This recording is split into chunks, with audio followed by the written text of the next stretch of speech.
शांती। आज आहे 29 मे 2026 ची मुरली। महावाक्य आहे, गोड मुलांनो, या जुन्या दुनियेवर आणि देहधारीवर कधीही मन जडू देऊ नका, जर मन जडले तर नशिबाला तडा जाईल। प्रश्न आहे, बाबांनी मुलांना या नाटकाचे कोणते एक गूढ रहस्य सांगितले आहे? उत्तर आहे, मुलांनो, आता हे नाटक संपणार आहे, म्हणून सर्व आत्म्यांना इथे उपस्थित व्हायचेच आहे।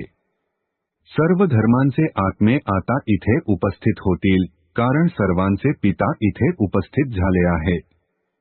सर्वांना पित्यासमोर सलामी देण्यासाठी यावेच लागेल। सर्व धर्मांचे आत्मे मनमना भवचा मंत्र घेऊन जातील। ते काही मध्याजी भवच्या मंत्राला धारण करून चक्रवर्ती बनणार नाहीत। धारणेसाठी मुख्य सारांश आहे, 1. या जुन्या दुनियेमध्ये राहत असताना पुरुषार्थ करून सर्व गुण संपन्न जरूर बनायचे आहे। या जुन्या शरीरावर किंवा जुन्या दुनियेवर मन जडू द्यायचे नाही। भाग्यवान बनायचे आहे। 2. आत्माभिमानी आणि परमात्माभिमानी होऊन राहायचे आहे। या महाविनाशाच्या वेळी बाबापासून काहीही लपवायचे नाही।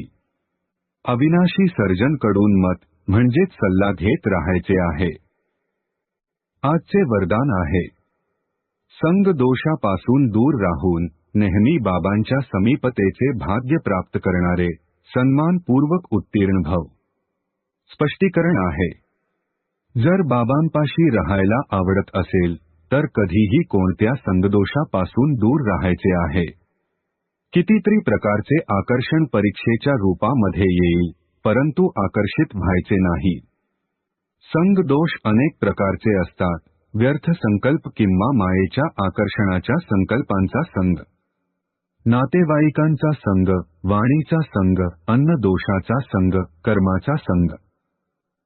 या सर्व संग दोषापासून स्वतःला वाचविणारेच सन्मानपूर्वक उत्तीर्ण होतात।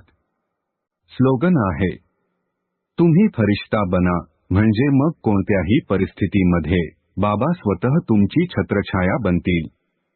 ओम शांती।